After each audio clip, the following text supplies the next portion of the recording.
Alright, सो मैंने meeting को lock कर दिया है। क्वेश्चन नंबर 9 में आपको इलेक्ट्रिक फील्ड वेक्टर दिया है i cap plus 2j cap plus 3k cap और कहा है calculate the electric flux over the area given by, area vector दिया है 3i cap plus 4j cap metre square.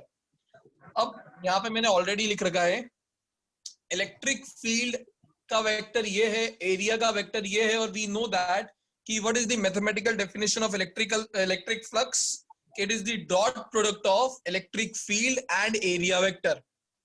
सो यहाँ पर इलेक्ट्रिक फील्ड का वेक्टर लिख दिया है और यहाँ पे एरिया वेक्टर लिख दिया है। अब मुझे कोई बताएगा इसको डॉट प्रोडक्ट को सॉल्व कैसे करते थे आंगन? सर लाइक के साथ लाइक मल्टीप्लाई।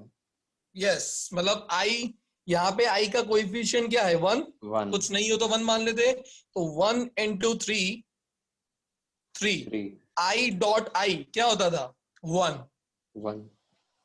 फिर आता था 2 into 4, ये जे कैप का कोएफिशिएंट इधर 2 है और इधर 4 है, तो 2 into 4 is 8 और जे डॉट जे इज 1। यहाँ पे के तो है ही नहीं, मतलब 0, तो 0 into 3 0, तो यहाँ पे कुछ भी नहीं आएगा, तो आंसर क्या आ गया डायरेक्टली आपका 11। और ऐसा यूनिट फ्लक्स का क्या होता है न्यूटन मीटर स्क्वायर पर कूलम।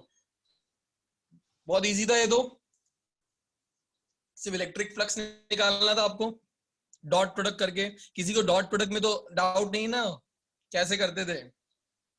सिर्फ आई वाले को आई से मल्टीप्लाई कर दो, जे वाले कोएफिशिएंट को जे से मल्टीप्लाई कर दो, बाकियों से करते जाओगे तो आंसर 0 निकल के आ जाता है। उससे रिलेटेड कोई डाउट हो तो पूछ सकता है, अदरवाइज हम नेक्स्ट क्वेश्चन पे चल सकते हैं। नहीं है तो चलो हम क्वेश्चन नंबर 10 पर चलते हैं।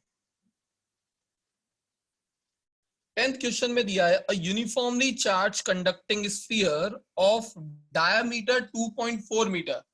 तो डायामीटर आपको दिया है 2.4 metre, has a surface charge density, surface charge density को सिग्मा से रिप्रेजेंट करते हैं हम, और उसका वैल्यू दिया है 80 माइक्रो, माइक्रो मतलब 10⁻⁻⁻6 कूलम पर मीटर स्क्वायर।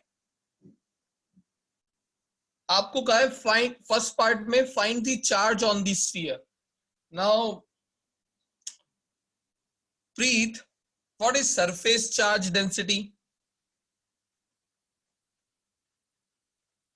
प्रीत को आवाज आ रही है मेरी?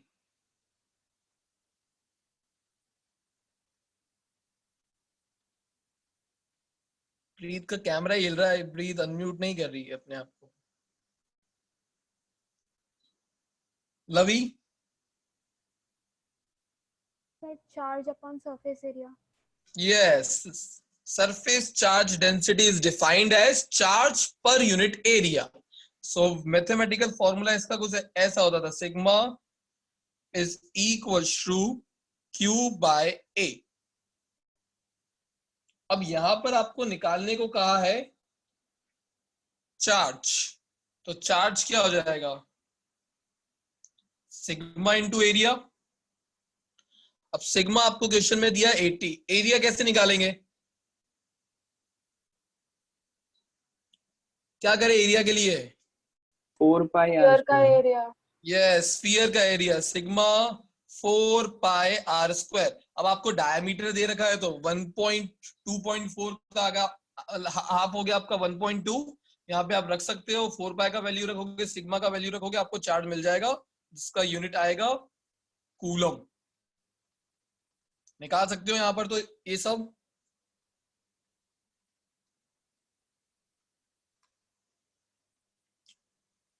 जब आप इसको सॉल्व करोगे तो आपका आंसर 1.45 इंटू 10⁻³ कूलम आ जाएगा। अब जो कि चार्ज निकल चुका है तो अगले ही पार्ट में आपसे पूछा है what is the total electric flux leaving the surface of the sphere. अब हमने इलेक्ट्रिक फ्लक्स का एक और फॉर्मूला पढ़ा था, सेकेंड पार्ट, जिसने वीडियो देखी उसको पता होगा कि जब हम फ्लक्स के इस पूरे पार्ट को सॉल्व करते थे, गॉसेस ने सॉल्व करके ये फॉर्मूला इसके इक्विवेलेंट निकाल लिया था, Q enclosed by epsilon naught। ये पता है फॉर्मूला? Yes sir. ये फॉर्मूला क्या सजेस्ट करता है कि किसी भी सरफेस से जो फ्लक्स लिंक होता है वो फ्लक्स सिर्फ दो ही चीजों पे डिपेंड करता है, एक कि उस क्लोज सरफेस के अंदर कितना चार्ज इनक्लोज्ड है, एंड सेकंड वन वो चार्ज कौन से मीडियम में रखा है। एप्सिलॉन नॉट क्या होता था? Permittivity of free space. अगर मीडियम आपको कोई दूसरा दिया होगा न्यूमेरिकल में तो फिर आपको यहाँ पे एप्सिलॉन नॉट की जगह एप्सिलॉन करना पड़ेगा। सो अभी हाल आपने चार्ज एनक्लोज निकाल लिया है फर्स्ट पार्ट में। जैसे ही आप उसका वैल्यू यहाँ पे रखोगे 1.45 इंटू 10⁻³ डिवाइडेड बाय मीडियम के बारे में कुछ कहा नहीं है तो हम फ्री स्पेस ही लेंगे 8.85 इंटू 10⁻12। तो आप इसको जब सॉल्व करोगे तो आपको अपना इलेक्ट्रिक फ्लक्स मिल जाएगा which is 1.6 into 10⁸ newton metre square पर कूलम। सॉल्व करोगे तो आ जाएगा इतना।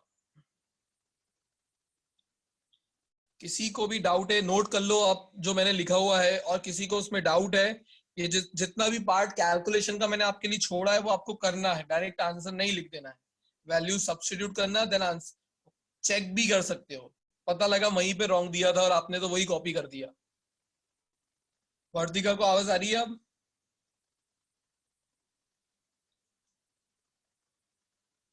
सर बीच बीच में मैं निकल ही जा रही हूँ, like I have entered the meeting 8th time, पता नहीं कैसे क्या हो रहा है। पता नहीं यार वर्तिका, सबके साथ आ रही होती तो शायद अभी स्क्रीन ब्लैक आउट हो गया। मेरे एंड से कोई इशू होता, बट आई थिंक मेरे एंड से इशू आ नहीं रहा है। आ रहा है क्या किसी को? हाँ हाँ ऑलराइट, ठीक है। नहीं सर आई गेस मेरे साइड से इशू है, बट नेट इश्यूज भी नहीं है, मतलब नेट भी पूरा है, मतलब होता है कभी कभी, कल मेरे साथ भी हो रहा था, पता बट नहीं। बाकी सब मुझे थम्स अप दे रहे कि सर हमें नहीं आ रहा इशू, इसलिए मैंने बोल दिया फिर। सो ये हो गया आपका क्वेश्चन नंबर 10।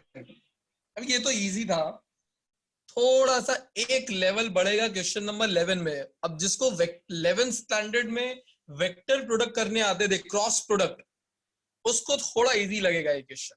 चलो हम 11th स्टार्ट करते हैं। अगर आपने ये कर लिया, इसमें किसी को डाउट नहीं हो या हो तो मुझसे पूछ सकता है।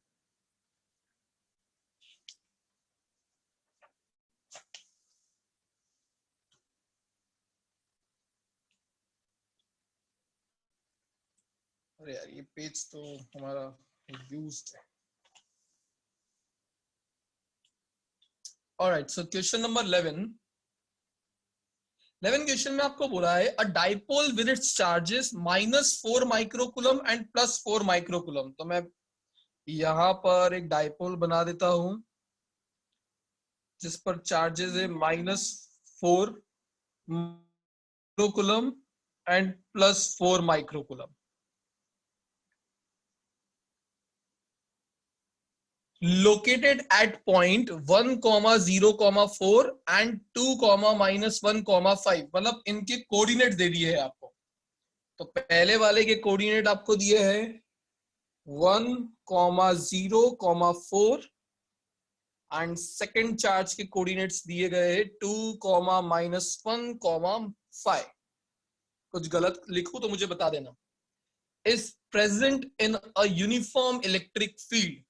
अब इलेक्ट्रिक फील्ड आपको क्वेश्चन में गिवन है जो कि डायरेक्शन के साथ दी गई है 20 आई कैप। इसका मतलब इलेक्ट्रिक फील्ड कौन सी एक्सिस के अलोंग है?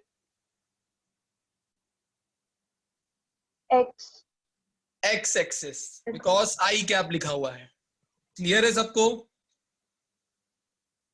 ऑलराइट, सो अब आपको पूछा है how much torque would the dipole experience in this field। अब टॉर्क का फॉर्मूला होता है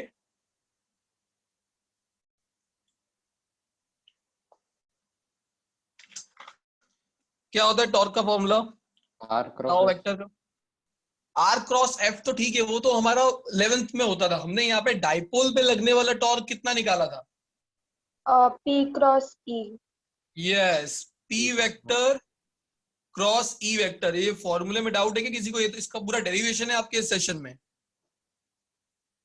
अब यहां पर जो पी वेक्टर है उसका खुद का अपना फॉर्मूला होता था। पी वेक्टर होता था Q इंटू 2a ऐसे लिखते थे।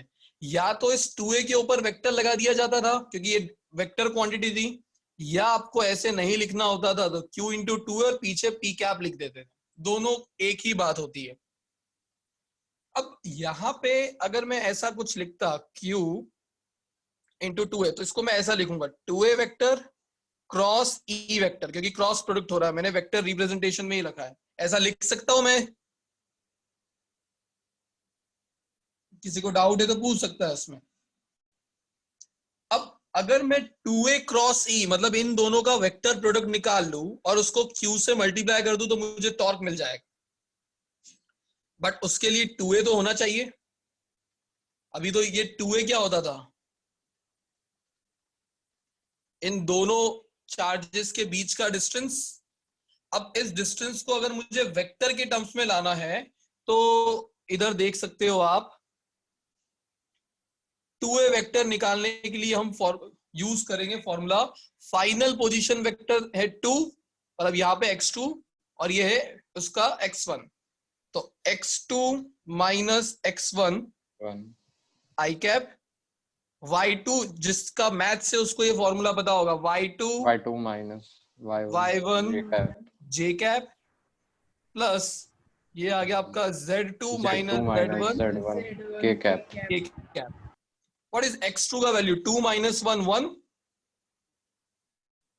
आई cap plus y2 minus 5 minus 1 minus 0 तो ये तो हो गया minus 1 j cap plus z2 minus z1 5 minus 4 तो वापस से आ गया 1 k कैप। तो इसको थोड़ा अच्छे से लिख देते i cap minus j cap plus k cap. ये मुझे 2a मिल गया। अब अगर कोई बोलता सर 2a का मैग्नीट्यूड निकालना है मुझे, तो मैं बोल देता 11th स्टैंडर्ड में हमने सीखा था, अगर उसका मैग्नीट्यूड निकालना तो under root of 1 square plus minus 1 का स्क्वायर प्लस 1 स्क्वायर। याद आया? ऐसे ही किसी वेक्टर का मैग्नीट्यूड निकालते थे तो उससे निकाल सकते, पर अभी क्योंकि मुझे मैग्नीट्यूड की जरूरत नहीं है इसलिए मैंने उसके वेक्टर में ही रखा है। अब 2a क्रॉस e सॉल्व करना आता है क्या? ई वेक्टर आपको ये दिया हुआ है, कैसे सॉल्व करते थे क्रॉस प्रोडक्ट को? दो तरीके होते थे, दो में से एक आपने सबसे ज्यादा यूज किया है और अभी मैथ्स में सीख भी लिया होगा मैथ्स में, डिटरमिनेंट। ऐसे दो बड़ी बड़ी लाइनें खींच देते थे। सबसे पहले लिखते थे आई कैप, फिर जे कैप, फिर के कैप। अब यहाँ पे सबसे पहले मैंने 2a लिखा है, 2a क्रॉस ई, तो मैं 2a के इनके मैग्नीट्यूड्स लिखूंगा, कोएफिशिएंट्स लिखूंगा आई जे के। यहाँ का आई का कोएफिशिएंट क्या है? 1, यहाँ पर -1, यहाँ पर 1। अब आएगा ई वेक्टर क्या है? 20 आई कैप, तो यहाँ पर आ जाएगा 20, यहाँ पर 0। किसी को डाउट है इसमें? नहीं सर। तो चलो मैं मेरा सॉल्व करता हूँ, अगर आपको आता है तो आप अपना सॉल्व करो और मुझे बताओ 2a क्रॉस ई कितना आता है, फिर मुझसे चेक कर लेना। 4j cap plus 4k cap. नहीं sir 20j cap plus 20k cap. Yes. कौन बोला वैसे? वर्तिका। वाह वर्तिका इज बैक। ठीक है, सो सही है। आप अपनी अपनी कॉपी में निकालो, बाकी अपनी कॉपी में निकालो, और जिसको ये सॉल्व करना नहीं आता है वो मेरी तरफ देख लेना। सबसे पहले हम लिखते थे आई कैप, अब आई वाली लाइन को छोड़ दिया जाता है, तो ये आई ये वाली लाइन और ये वाली लाइन में छोड़ दूंगा और इनके बीच में क्रॉस मल्टीप्लीकेशन होता था। सो -1 इंटू 0 0, 0 इंटू 1 0 और बीच में आता था माइनस साइन। ये सिर्फ मैं उनके लिए कर रहा हूँ जिसको थोड़ा बहुत डाउट है, अदरवाइज मैं डायरेक्ट कर सकता हूँ। जे के लिए होता है हमेशा जे के आगे साइन माइनस का आता है। अब जे वाली लाइन को आपको छोड़ देना है, तो 1 इंटू 0 0, 20 इंटू 1 20 और बीच में sign minus plus k cap. के वाली लाइन को छोड़ दिया तो ये हो जाएगा 1 इंटू 0 0, 20 इंटू -1 -20, पर बीच में भी माइनस आता है तो वो माइनस माइनस हो जाएगा प्लस। फाइनल आंसर जैसा वर्तिका ने हमको कहा 20 जे कैप प्लस 20 के कैप, और इसको भी मैं 20 कॉमन निकाल लूं तो बोल सकता हूं जे कैप प्लस के कैप। यह आया आपका 2a vector cross E vector. अब अगर इसको मैं इक्वेशन नंबर 1 में जाके सब्स्टिट्यूट कर दूं तो what is torque? Tau is equal to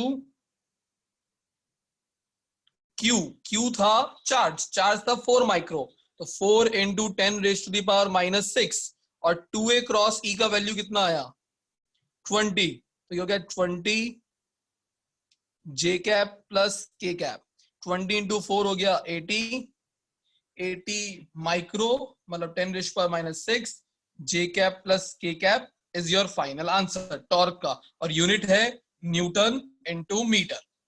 अब अगर आपको कोई बोलता टॉर्क का मैग्नीट्यूड निकाल के बताओ, तो क्या करते? 80 into 10 raise to the power -6 as it is रहता, इसका मैग्नीट्यूड क्या आता? Sir √2। Yes, under root of 1 square plus 1 square, तो यहाँ पे √2 तो 80 √2 आ जाता न्यूटन मीटर, तो वो मैग्नीट्यूड हो जाता। बट दोनों ही करेक्ट है, आप इसके साथ भी लिख सकते हो, ये भी लिख सकते हो। किसी को कोई डाउट है तो मुझसे पूछ सकता है, otherwise note it down.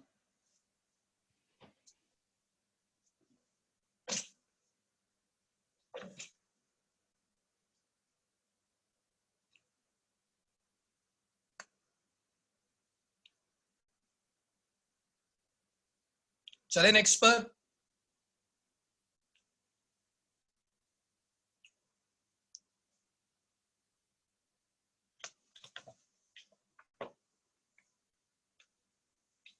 ये पेज भी खाली है, इसे भी यूज कर सकते हैं हम। Question number 12। 12th क्वेश्चन अब अच्छा है, मैं आपके लिए पहले थोड़ा डायग्राम बना देता हूं तो आपको भी क्लियर रहे कि उस डायग्राम में किसी को समझ ना आ रहा हो तो। एक स्फीयर जैसा दिया है आपको S1, जिसके अंदर एक पॉइंट पर Q चार्ज रख दिया है, और दूसरा स्फीयर दिया हुआ है S2। अब S2 के अंदर आपको एक वायर दिया है जो यहां से यहां तक बंधा हुआ है, जिसकी खुद की टोटल लेंथ आपको दी है L। अब क्वेश्चन पढ़ते हैं, ये है A, ये है B। In the figure 48, calculate the total flux of the electrostatic field through the sphere S1 and S2। कितने फ्लक्स निकालने को कहे हैं?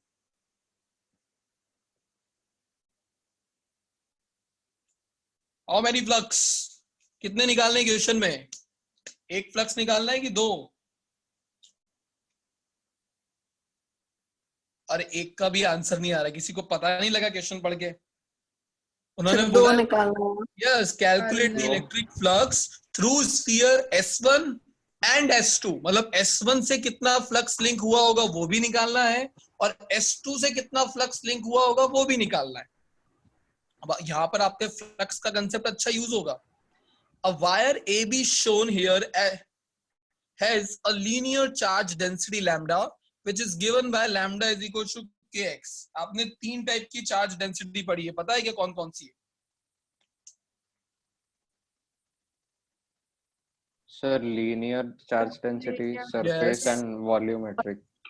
यस, 3 टाइप की। उसमें से एक टाइप आपको दिया है कि कभी भी किसी लाइन के अलोंग चार्ज डिस्ट्रीब्यूट हो तो वहां पर चार्ज पर यूनिट लेंथ को हम बोल देते थे लीनियर चार्ज डेंसिटी। और इस क्वेश्चन में आपको बोला है कि उसका वैल्यू है k into x, where x is the distance measured along the wire from end A। वो आपको क्वेश्चन में वहां पे डायग्राम में दिख रहा होगा यहाँ पर। अब पहले तो बात करते हैं कि फ्लक्स किस पर डिपेंड करता है। अभी मैंने थोड़ी देर पहले बताया था, देवेश बता सकता है मुझे कि फ्लक्स किन किन क्वांटिटीज पर डिपेंड करता होगा? आसवी? Sir, charge enclosed in a closed surface perfect. and the medium in which it is kept. Yes, perfect. बहुत सारे कम क्वेश्चन होंगे, मतलब मैं बोल सकता हूं 95% क्वेश्चन आपके ऐसे, या 90% क्वेश्चन ऐसे होंगे जिसमें मीडियम के साथ छेड़छाड़ नहीं की होती है। आपको अपने नोट्स में एक आध क्वेश्चन मिलेगा जिसमें मीडियम भी चेंज किया होगा, बट मीडियम के साथ छेड़छाड़ बहुत कम होती है, तो बस अब चार्ज एनक्लोज पर ही डिपेंड कर रहा है फ्लक्स। अब जब मैं S1 का फ्लक्स निकालना चाहता हूं, तो S1 के फ्लक्स मतलब इस स्फीयर के अंदर, इस स्फेरिकल सरफेस के अंदर कितना चार्ज एनक्लोज्ड है, Q।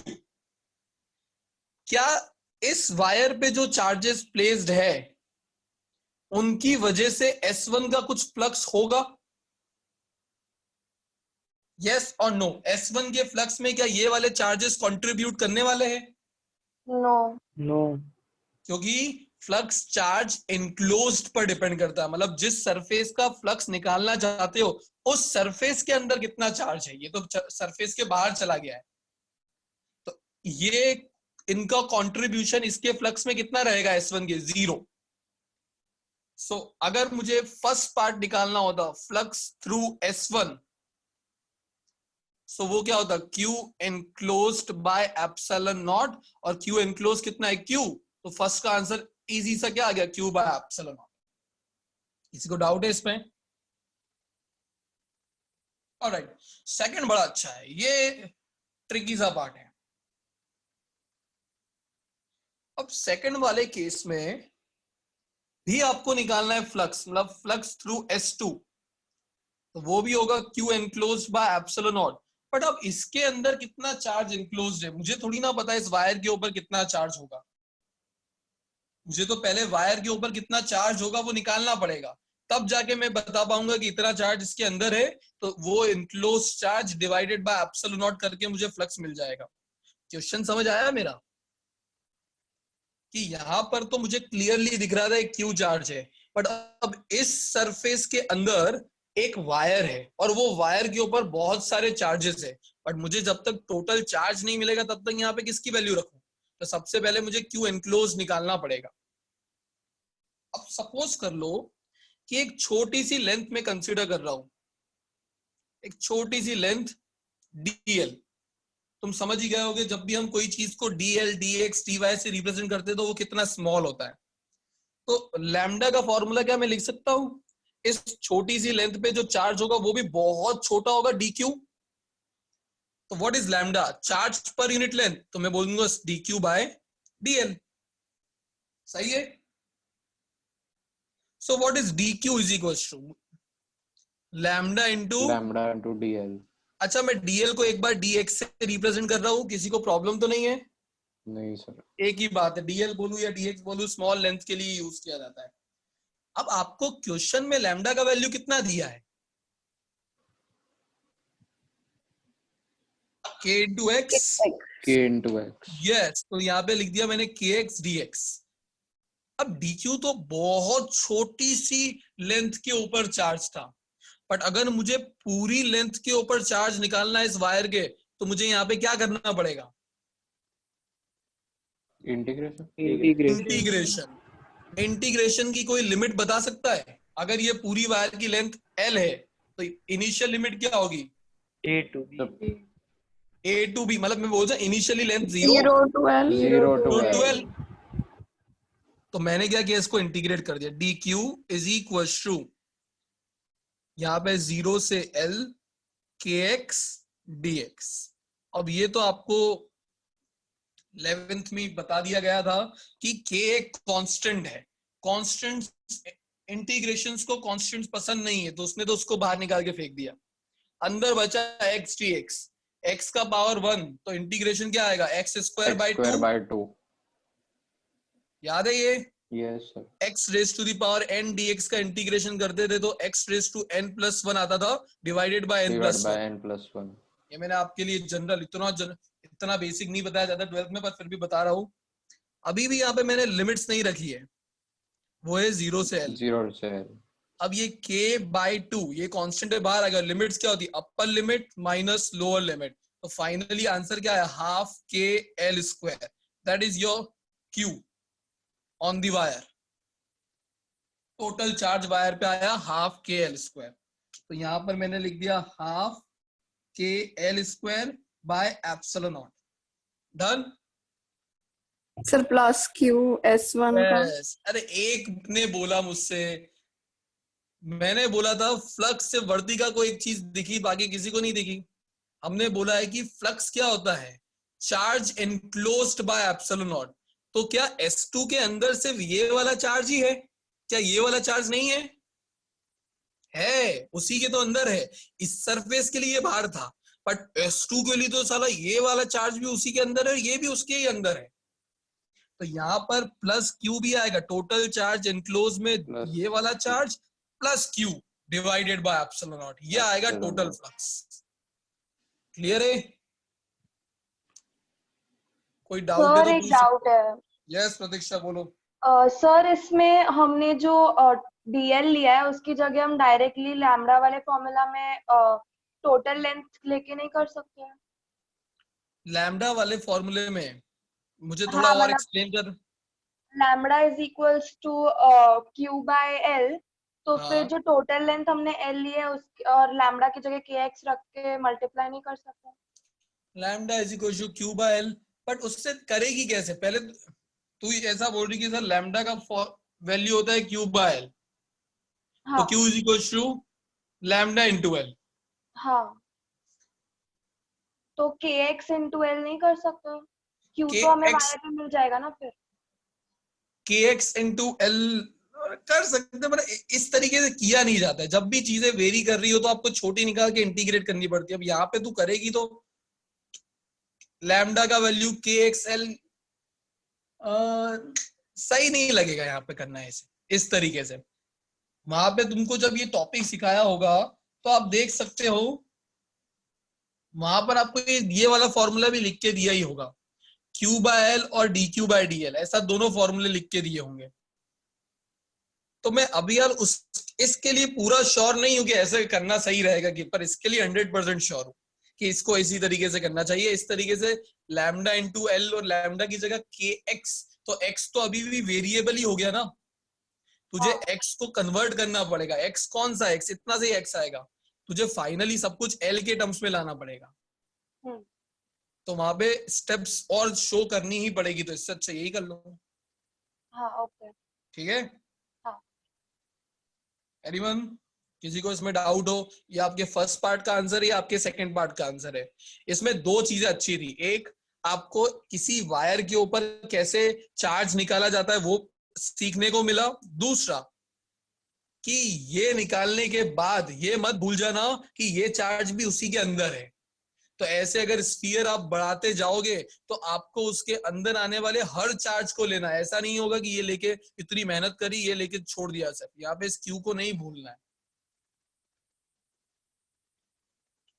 क्लियर है? तो हम आगे चलते हैं। अब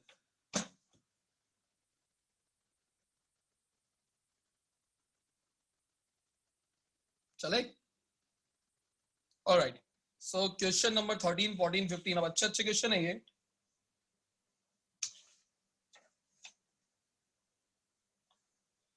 पहले मैं 14 करता हूं, फिर 13 पे जाते हैं।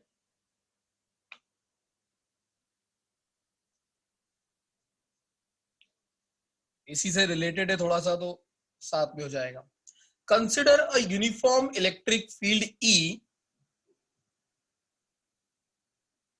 इलेक्ट्रिक फील्ड आपको दी हुई है 3 into 10 raised to the power 3 I cap Newton पर कूलम। मतलब what is the direction of electric field? It is along x axis. X axis. X axis के अलोंग आपको इलेक्ट्रिक फील्ड दिया हुआ है। फर्स्ट पार्ट में बोला है what is the flux of this field through a square of 10 centimeter on a side whose plane is parallel to YZ plane। तो आपको एक स्क्वायर है जिसकी साइड लेट ए दी हुई है 10 सेंटीमीटर। अब आपको फ्लक्स निकालना है स्क्वायर का। अब मुझे बता सकते हो फ्लक्स का? सबसे पहले देखो, अब मैं आपको डायग्राम में समझाता तो जैसे ये हो गई आपकी एक्स एक्सिस, ये हो गई वाई एक्सिस, और इस प्लेन से बाहर जो आ रही होती है वो हो जाती है जेड एक्सिस।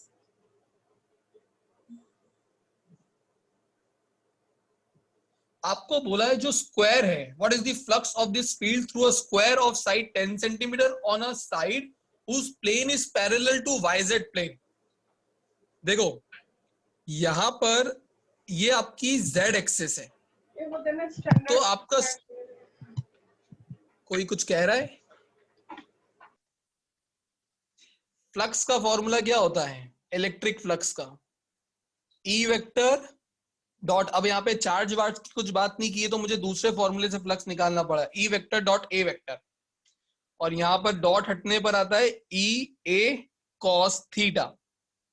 ये तो सबको पता है। अब अगर स्क्वायर है तो एरिया भी निकल जाएगा, A का स्क्वायर। इलेक्ट्रिक फील्ड आपको ऑलरेडी दिया हुआ है 3 इंटू 10⁻³ कोई मुझे थीटा बता सकता है क्या होगा? आपका देखो आपका यहाँ पर ऐसे रखा हुआ है बॉक्स, मतलब ये आपकी Z एक्सिस, ये Y एक्सिस, तो ये हो गया YZ प्लेन। इमेजिन कर पा रहे हो इसे? YZ प्लेन, ये तो X एक्सिस है। अब देखो एरिया वेक्टर का डायरेक्शन क्या होता है? Always perpendicular to surface. तो अगर कोई स्क्वायर YZ प्लेन में रखा हुआ है, ये Y और ये Z, तो उसका एरिया वेक्टर का डायरेक्शन क्या होगा? Along X axis perpendicular to the surface जो बनाओगे, तो एरिया वेक्टर किस एक्सिस के अलोंग आ रहा होगा? X के अलोंग। ये इसमें किसी को डाउट है? अब यहाँ पे ये जो थीटा होता है वो किसके बीच में एंगल होता है? Electric field and area vector. Electric field कौन सी एक्सिस के अलोंग है? X axis. एरिया वेक्टर कौन सी एक्सिस के अलोंग मिला? एंगल कितना बन गया? 0। तो cos 0 क्या होता है? 1। cos 0 के ये 1 हो जाएगा। इलेक्ट्रिक फील्ड का वैल्यू है 3 इंटू 10⁻³ और एरिया इसका स्क्वायर ये 10⁻⁻1, -1 का स्क्वायर हो गया 10⁻⁻²। तो आंसर कितना आ गया? 30 न्यूटन मीटर स्क्वायर पर कूलम। इसमें एक ही गलती होती है कि सर ये एंगल नहीं समझ आता है, तो मैं एंगल वापस से समझा देता हूँ। आपको बोला है कि जो वो स्क्वायर है, मेरे पास कोई स्क्वायर नहीं है, नहीं तो मैं जैसे ये इसको स्क्वायर मान लो, तो जैसे ही आप इसको ऐसे रखोगे तो आप देख सकते हो। अब ये YZ ऐसे रखा होता तो कौन सा प्लेन होता? YX plane. बट जब मैं इसको ऐसे रखूंगा तो अब ये हो जाएगा YZ प्लेन में। अब YZ प्लेन से अगर मैं देखता इस तरफ, तो एरिया वेक्टर किस डायरेक्शन में आता? Along X axis. Always surface से परपेंडिकुलर होता है एरिया वेक्टर। तो इलेक्ट्रिक फील्ड भी इधर, एरिया वेक्टर भी इधर, एंगल बन गया 0 डिग्री। ऐसे इमेजिन करना है। मीमांसा को क्लियर है? गुड। देवेश गुड। रिमन, किसी को कोई डाउट है तो उसमें पूछ सकता है। This is your first part. Sir clear है। ऑलराइट, अब सेकंड वाला समझना थोड़ा और कंफ्यूजिंग है। सेकंड पार्ट में बोला है व्हाट इज द फ्लक्स। अभी तो स्क्वायर था तो अच्छी बात थी। अब देखो what is the flux through the same square if the normal to its plane making an angle 60 degree. नहीं, ये वाला तो इजी है, चल जाएगा। So what is the flux through the same square, उसी स्क्वायर से फ्लक्स निकालना है। If the normal to its plane making an angle 60 degree with X axis. मतलब पहले जो नॉर्मल X एक्सिस के साथ 0 बना रहा था, अब हमने इस तरीके से रख दिया है कि उसने X एक्सिस के साथ कितना एंगल बना रखा है? 60 डिग्री। 60 डिग्री। तो जैसे ही आप इसको निकालोगे तो अब आपका थीटा हो चुका है 60 डिग्री। 60 डिग्री तो फ्लक्स कितना आ जाएगा? हाफ हो जाएगा सर। परफेक्ट, क्योंकि cos 60 1/2 होता है। तो EA cos 60, EA का वैल्यू 30 आया था, ये हो जाएगा 30/2 which is equal to 15 newton metre square पर कूलम। ऐसा यूनिट लिखना नहीं भूलना है। Okay sir. ये A और B पार्ट थे तो मैं इसको A और B ही कर देता हूं, और इसका अभी सेकंड पार्ट और आएगा, वो थोड़ा सा टफ लग सकता है। इन दो पार्ट में डाउट है किसी को? नहीं है? ऑलराइट, अब सेकंड पार्ट पे देखो। व्हाट, सबको मिल गया ना सेकंड पार्ट? वो आंसर्स के बाद में लिखा है। what is the net flux of the uniform electric field of above question through a cube of side 20 centimetre. मतलब अब स्क्वायर की बात नहीं की, अब क्यूब की बात की। क्यूब में कितने साइड होते हैं, कितने साइड नहीं सॉरी कितने फेसेस होते हैं? 9 अरे क्यूब है 6 9 कहां चला है? कौन सा क्यूब बनाया तूने आज? तो through a cube of side 20 centimetre oriented so that its faces are parallel to coordinate plane। मतलब उसके जो फेस है वो कोऑर्डिनेट XYZ प्लेन से पैरेलल है। अब इसके लिए मैं आपको स्क्रीन शेयर करके एक फिगर बताता हूँ, उससे आपको समझ में आ जाएगा ये वाला पार्ट। मैंने आपके लिए ऑलरेडी ढूंढ के रखा था, मुझे पता था यहाँ पे इश्यू आ सकता है।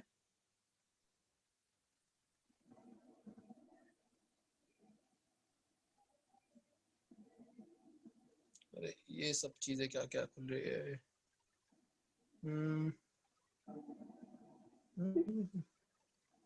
फेस पे नहीं जाने का, वो फेस हमारे ही है जिस साइड से हम निकल रहे हैं अभी। सर आपने दिखाए थे लास्ट टाइम। हाँ ये डायग्राम सबको दिख रहा है? Yes sir. अब देख सकते हो इसमें कितने फेसेस को शेड किया हुआ है, और बाकी के 4 फेसेस शेड नहीं किए। एक फेस नीचे वाला है बॉटम, एक ऊपर वाला है, एक आगे वाला और एक पीछे वाला है। सबको इतना क्लियर है? Yes sir. अगर आपको टोटल फ्लक्स निकालना है कि इस क्यूब से कितना फ्लक्स लिंक होगा, तो उस केस में आपको हर एक फेस का निकाल के ऐड करना पड़ेगा, तो टोटल फ्लक्स मिल जाएगा, क्योंकि फ्लक्स एक स्केलर क्वांटिटी है। तो जिस तरीके से अभी हमने एक फेस का निकाला था 30 newton metre square, 15 newton metre square, अब अगर मैं हर एक फेस का निकालूं और ऐड कर दूं तो मुझे टोटल फ्लक्स मिल सकता है। ये बात सही है?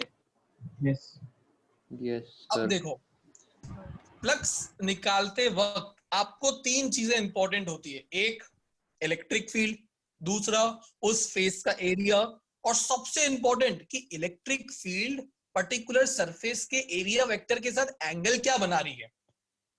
कोई मुझे बता सकता है कि जो फेस को शेड नहीं किया है, एक फेस है ABGH ऊपर वाला, एक फेस है COFD, एक फेस है AHDC और एक फेस है BGFO। इन सभी फेसेस के एरिया वेक्टर ने इलेक्ट्रिक फील्ड के साथ कितना एंगल बनाया होगा? 90 परफेक्ट। डिग्री। अब इमेजिन करो कि हमेशा एरिया सर, वेक्टर सर, बाहर की कैसे? तरफ जाता है, तो इन सरफेस के जब आप एरिया वेक्टर बनाओगे, तो मैं रुक जाओ, तुमको अगर मैं और इसमें एनोटेशन कर पाया तो देख सकते हो, इस सरफेस का एरिया वेक्टर ऊपर की तरफ, नीचे वाली सरफेस का एरिया वेक्टर नीचे की तरफ, पीछे वाली सरफेस का उस तरफ और यहाँ वाली का इस तरफ। ये क्लियर है सबको? अब इलेक्ट्रिक फील्ड तो हमको क्वेश्चन में शुरू से दी हुई है, वो कौन सी एक्सिस के अलॉन्ग है? एक्स एक्सिस के अलॉन्ग। तो आप देख सकते हो उन चारों फेस के एरिया वेक्टर ने इलेक्ट्रिक फील्ड के साथ कितना एंगल बनाया हुआ है? 90 डिग्री। अगर आप इसकी बात करोगे ऊपर वाले की तो ये ऐसा होगा, नीचे वाले की बात करोगे तो ऐसा होगा, इधर वाले की बात करोगे तो ये भी 90 पर होगा और उधर वाला भी 90 पर होगा। इमेजिन हो पा रहा है? Yes sir. तो बताओ इन चारों फेसेस का फ्लक्स कितना हुआ? 0 बिकॉज cos 90 0 होता है। हाँ तो टोटल जो 6 सरफेस थी, 6 में से 4 से कितना फ्लक्स जुड़ा हुआ है? 0। अब कितनी बच गई? 2 सरफेस। 2। अब आप ध्यान से देखो तो इलेक्ट्रिक फील्ड जो है वो क्वेश्चन में आपको यूनिफॉर्म दी है, मतलब हर एक पॉइंट पे इलेक्ट्रिक फील्ड सेम है। और क्या ये जो 2 एरिया शेड करके दिए, एक एरिया ये और एक एरिया ये दोनों का मैग्नीट्यूड सेम ही है? यस और no? Yes, sir. Yes sir.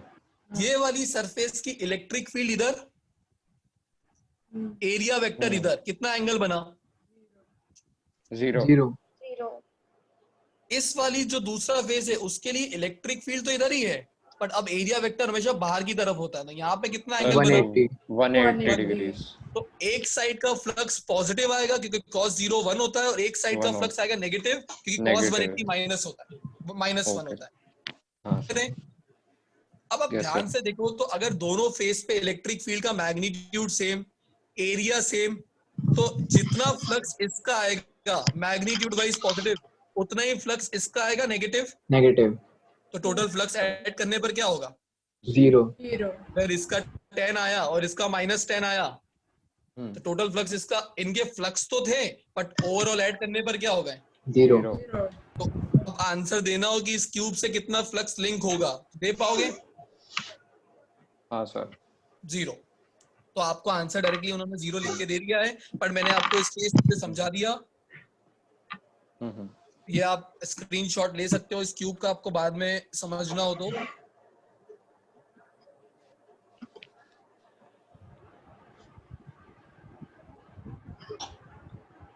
Clear है? हाँ सर. सो ये आपका हो गया क्वेश्चन नंबर 14। अब करते हैं क्वेश्चन नंबर, चलो 13 भी कर ही देते हैं।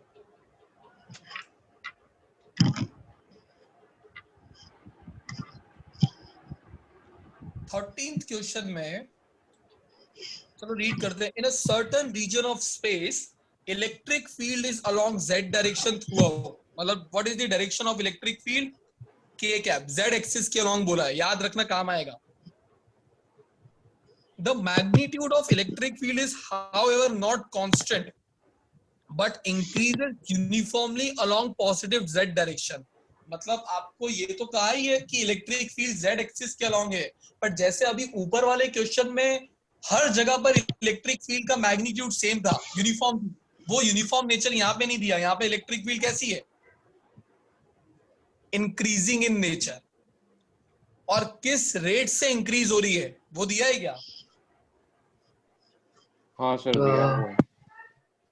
10 raised to the power 5 Newton पर कूलम। तो मैं बोल सकता हूं कि d by dl, ये जो आपको रेट दिया है कि पर, यहाँ पे बोल रखा है आपको, it is increasing uniformly along positive z direction at a rate of 10 raised to the power -5 Newton पर कूलम पर मीटर।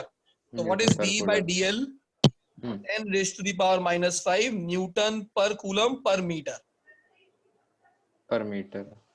क्लियर है? अब आपको कहा है what is the force and torque, दो चीजें निकालने को कहा है, force and torque. What is the force and torque experienced by the system having total dipole moment equals to 10 raised to the power -7 coulomb metre in the negative z direction। मतलब dipole moment जो आपको दिया है P, वो कितना दिया हुआ है P vector? 10 raised to the power -7 coulomb metre. अब क्योंकि ये पॉजिटिव z डायरेक्शन में और ये नेगेटिव, तो इसका नेगेटिव बताने के लिए मैंने आगे साइन क्या लगा दिया? माइनस। डेटा क्लियर है सबको? क्या दिया है और क्या निकालना है? अब फर्स्ट पार्ट, फोर्स का फॉर्मूला नहीं आएगा। यस, z कैप नहीं आएगा।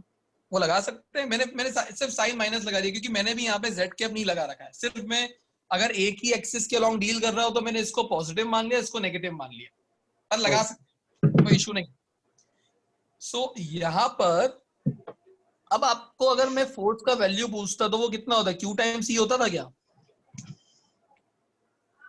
Yes, तो ऐसे निकालते थे Q into E। Q times E। अब अगर मैं Q को D लिख दूं तो ये E को D लिख दूं तो कोई प्रॉब्लम है क्या? वो एक इलेक्ट्रिक फील्ड थी, एक स्मॉल इलेक्ट्रिक फील्ड है, पर फॉर्मूला तो वही रहा ना, electric field into charge. Yes sir. इसलिए मैंने लिखा क्योंकि मेरे पास इस फॉर्मूले में डायरेक्टली कोई भी चीज गिवन नहीं है, बट अगर मैं इस फॉर्मूले को multiply and divide by DL कर देता तो ये हो जाता Q इंटू डीएल और ये हो जाता D बाय डीएल। ऐसा कर सकते हैं हम? यस और नो? ये इसलिए किया क्योंकि क्वेश्चन में D बाय डीएल दिया है और we know that dipole moment क्या होता है? Q into 2a। अब 2a तो लेंथ होती है, उसको मैं 2a को 2l ऐसे भी लिख सकता हूँ। 2a क्या होती है? स्मॉल लेंथ, उसको ऐसे भी लिखो तो लिखा जा सकता है Q इंटू डीएल। तो इस पूरे का वैल्यू क्या दिया हुआ है क्वेश्चन में? 10 raised to -10 raised to the power -7 और इस पूरे पार्ट का वैल्यू क्या दिया हुआ है? 10 raised to the power -5, तो आंसर कितना आया? -10 raised to the power -12 Newton. ये माइनस साइन क्या बता रहा है? कि force is in the opposite direction of electric field.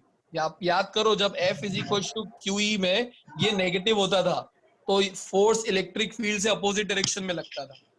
अब अगर इलेक्ट्रिक फील्ड यहाँ पे बोला है Z एक्सिस के अलॉन्ग है तो फोर्स किस एक्सिस के अलॉन्ग होगी? Negative Z। तो आपके फोर्स का वैल्यू ये जो माइनस साइन बता रहा है ये क्या बता रहा है? नेगेटिव। यहाँ पे आप -k लगा सकते हो। आपको क्वेश्चन में वहां पे लिख के दिया होगा अलोंग नेगेटिव Z डायरेक्शन, तो मैं वैसे लिख देता हूँ कंफ्यूजन ना हो, पर आप वो भी लगा सकते थे। किसी को डाउट? इसमें d/dl रेट है। रेट मतलब टाइम के साथ तो बढ़ ही रही है बट पर यूनिट लेंथ इलेक्ट्रिक फील्ड बढ़ भी रही है और पर यूनिट लेंथ कितनी है इसके यूनिट देख, मैंने इलेक्ट्रिक फील्ड की न्यूटन पर कूलम और नीचे डीएल के लिए मीटर लगा रखा है। ये उन्होंने बोल रखा है न्यूटन पर कूलम पर मीटर, हर 1 मीटर के साथ इतनी बढ़ते जाएगी। कोई डाउट है? थोड़ा सा अलग है बट अब करना तो ऐसे ही है तो ऑप्शन भी नहीं है।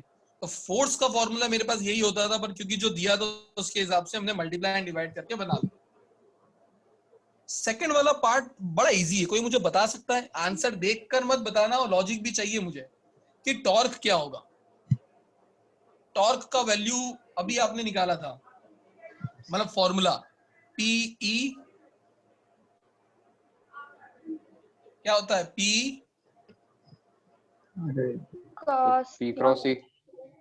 E क्रॉस E क्रॉस हटता है तो क्या आता है? Sine theta. कॉस मत लगा देना, कॉस फ्लक्स में होता है, इसमें नहीं होता। PE sine theta. अब डाइपोल मोमेंट का डायरेक्शन कौन सी एक्सिस के अलॉन्ग दिया है? -Z। और इलेक्ट्रिक फील्ड कौन सी एक्सिस के अलॉन्ग दी है? Positive Z। What is the angle between P and E? 180 degree. एक इधर है P, एक इधर है E, तो कितना एंगल बन गया? 180 डिग्री। और साइन 180 क्या होता है? 0। This is your torque.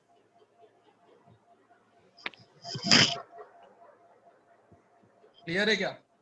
Yes sir. सही की क्वेश्चन बचा है, आपका ये सेशन खत्म। तो उस क्वेश्चन को भी देख ही लो।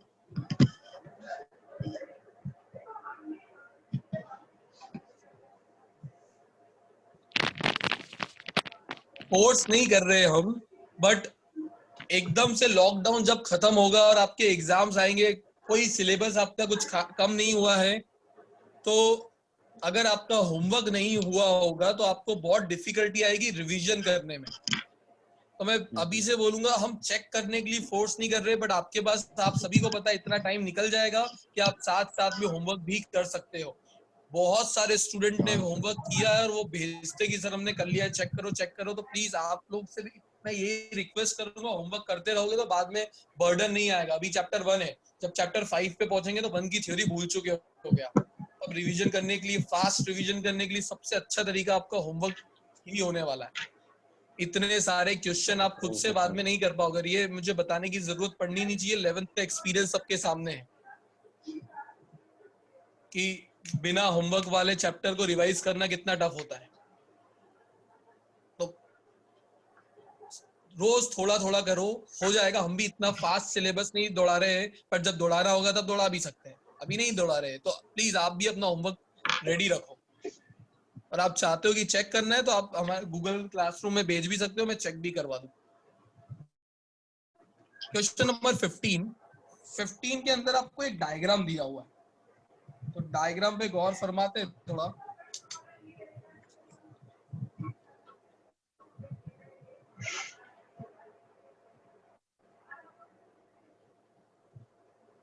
दिख रहा है क्या कलर? हाँ x axis, y axis. Axis थी इसलिए मैंने एक कलर यूज कर लिया क्योंकि एक्स मुझे बाकी डार्क चाहिए थे। आपको यहाँ पे कितने डाइपोल प्लेस करके दिए? ऑलराइट, अब आ रहा है आवाज? हाँ सर अब आया। ठीक है, दिख रहा है सब? यस और नो दिख रहा है? Yes sir. Yes sir. Alright Yes sir. Yes sir. Alright so यहाँ पर आप डायग्राम में देख के बता सकते हो कितने डाइपोल वहां पे दिए हैं? दो. जो आपके नोट्स में बाजू में फिगर 49 दिया है, डाइपोल कितने डाइपोल प्लेस किए हुए हैं? एक. अरे बड़ा इजी है, एक चार्ज माइनस क्यू दो इधर है है, सर. दो sir. दो sir. या दो है, एक दो. डाइपोल ऐसा दिया हुआ है और एक और एक slant है. आपको एक एंगल पे दिया होगा हम्म. यहाँ पे इस तरीके से। तो यहाँ पर है माइनस क्यू और यहाँ पर है प्लस क्यू। अब डाइपोल मोमेंट का डायरेक्शन क्या होता है? Negative to positive. Negative to from positive. Negative to positive positive. Charge. तो मैं बोल सकता हूँ ये पिंक वाला जो डाइपोल है उसका डायरेक्शन ये होगा डाइपोल मोमेंट का। Yes sir. तो मैंने उसका एक वेक्टर बना दिया और ये वाले ग्रीन वाले का ये होगा। Yes sir. तो एक डाइपोल मोमेंट ये, एक ये। अब दोनों के मैग्नीट्यूड के बारे में अच्छा एक एंगल दिया हुआ है आपको कि ये So एंगल 120 कितना है? degrees. 120। 120. तो यहीं पे कहीं इनका रिजल्टेंट आएगा। Yes sir. लेट्स से इसका डाइपोल मोमेंट है 1 और इसका डाइपोल मोमेंट होता P2 और रिजल्टेंट यहाँ पे PR आ गया। अब मैं क्वेश्चन रीड कर देता हूँ एक बार के लिए तो आपको और चीजें क्लियर हो जाएगी। Two small electrical dipole AB and CD each of dipole moment P are capped at an angle of 120 degree. What is the resultant dipole moment of this combination? अब आप देख सकते हो डाइपोल मोमेंट के magnitude तो same ही है यहाँ पे। Yes. जितना चार्ज यहाँ दिया उतना ही चार्ज यहाँ पर भी दिया है और डिस्टेंस भी सेम ही। Yes sir. Yes sir. तो मैं बोल सकता हूँ P1 वेक्टर का जो मैग्नीट्यूड होगा वो P2 वेक्टर के P2 बराबर ही वेक्टर के होगा और same लेट से होगा। वो P है। तो by law of parallelogram what is P resultant? P1 plus P2. No, law of parallelogram Oh, under root of A Yeah, square plus P B square plus plus P P square square plus 2P plus square 2AB cos cos theta. Theta. और theta कितना है? 120 degrees. 120. 120 degree. दोनों vector के बीच में angle 120 degree दिया। 120 का value होता है -1/2। तो वो 2 से 2 कैंसिल, ये माइनस से माइनस, इसको सॉल्व करोगे तो P आएगा। पता है P ये? आएगा. Yes sir. अब ये तो आ गया हमारा रिजल्टेंट डाइपोल मोमेंट का मैग्नीट्यूड। अगर मुझे डायरेक्शन निकालना हो, अच्छा आपको ये रूल पता है कि अगर दो वेक्टर्स जिनके मैग्नीट्यूड सेम हो तो जो रिजल्टेंट होता है वो बाइसेक्ट कर रहा होता है। मतलब जो भी अगर एक वेक्टर है लेट से ये और एक वेक्टर है B, दोनों के मैग्नीट्यूड सेम है तो जो रिजल्टेंट होगा वो इसके साथ भी 45 बना रहा होगा, इसके साथ भी 45 बना रहा होगा। Yes sir. यहाँ पे भी P1 P2 का मैग्नीट्यूड तो सेम है तो रिजल्टेंट एकदम सेंटर में होगा, बीच में बाइसेक्ट करता हुआ। तो अगर पूरा एंगल 120 बन रहा है तो इस रिजल्टेंट ने P1 के साथ कितना एंगल बनाया होगा? 60 डिग्री। 60 degrees. दोनों के साथ बराबर बराबर ही बनाया होगा। अब अगर ये Yes, 60 sir. डिग्री है तो बताओ ये दो येलो लाइन या ये तो पूरा एंगल 90 होता था। हाँ sir. अब 90 में अगर इतना 60 है तो ये वाला एंगल कितना हो गया? 30। 30 30. degrees. तो मैं बोल सकता हूँ कि मेरे रिजल्टेंट डाइपोल मोमेंट ने एक्स एक्सिस के साथ 30 डिग्री का एंगल बना रखा है। Yes. तो देखो अगर मैग्नीट्यूड निकालना था तो ये निकाल दिया और अगर ये दोनों डंडे हटा देता मॉड्यूलस के तो पीछे आप बोल सकते थे at an angle of 30 degree from positive x axis, जो आपको लिख के Positive दिया x हुआ। axis. ये क्लियर है फर्स्ट चीज? वो आपको लिखना रहेगी, वो अभी मैं आपके लिए छोड़ देता हूँ। अब आपको दूसरे पार्ट में बोला है if this system is subjected to electric field directed along positive x direction, अगर ये पूरा सिस्टम एक इलेक्ट्रिक फील्ड में रखा हुआ है जिस और इलेक्ट्रिक फील्ड कौन सी एक्सिस के along है? पॉजिटिव x डायरेक्शन, तो बताओ टॉर्क का मैग्नीट्यूड और डायरेक्शन क्या होगा? अब मुझे पता है कि टॉर्क का फॉर्मूला होता है P cross sin theta. P sin theta. तो रिजल्टेंट डाइपोल मोमेंट कितना आया था? P as it is, P. Electric field है E। अब रिजल्टेंट डाइपोल मोमेंट ने एक्स एक्सिस के साथ कितना एंगल बना रखा है? 30 degree. 30. इनडायरेक्टली रिजल्ट, अरे यार ये मैसेजेस आए जा रहे। रिजल्टेंट डायपोल मोमेंट ने इनडायरेक्टली इलेक्ट्रिक फील्ड के साथ कितना एंगल बना रखा है? 30. 30 डिग्री। ये समझ आया? यहाँ पे जो थीटा होता है वो पी और ई के बीच का एंगल होता है। रिजल्टेंट डायपोल मोमेंट इधर है और electric Electric field, field is positive x. Yes, तो यहाँ पे मैं साइन 30 लिख सकता हूँ। Yes, sir. तो साइन 30 क्या होता है? हाफ। 1/2. या आ गया टॉर्क। मुझे कोई डायरेक्शन P बता by सकता है? डायरेक्शन हेल्प करूं, ऐसा कुछ होगा? डायरेक्शन कैसे निकाले? Right hand thumb rule. देखो हाँ, P इधर था, अगर मैं इलेक्ट्रिक फील्ड की डायरेक्शन में हाथ को कर्ल करके ले जाता तो थंब अंदर जा रहा होता इन दी प्लेन ऑफ पेपर। तो सर माइनस z आएगा. Negative Yes. z axis. Yes yes yes, तो यहाँ पे क्या आएगा? Negative z axis. K cap. समझ आया? Yes, sir. Yes, sir. Alright. So this completes your session 1.5. Very very important है, घर पे आप इसको देखिए, और डाउट्स है तो पूछिए। और अगला सेशन इससे भी ज्यादा इंपॉर्टेंट है अगर मैं कहूँ तो उसके Okay, लिए sir. आपको वीडियोस देख के आने रहेंगे नेक्स्ट टाइम। Okay, sir. तो अभी एंजॉय करिए अपना संडे, और हम मिलते हैं नेक्स्ट क्लास में अभी Tuesday को। दूसरी Tuesday को.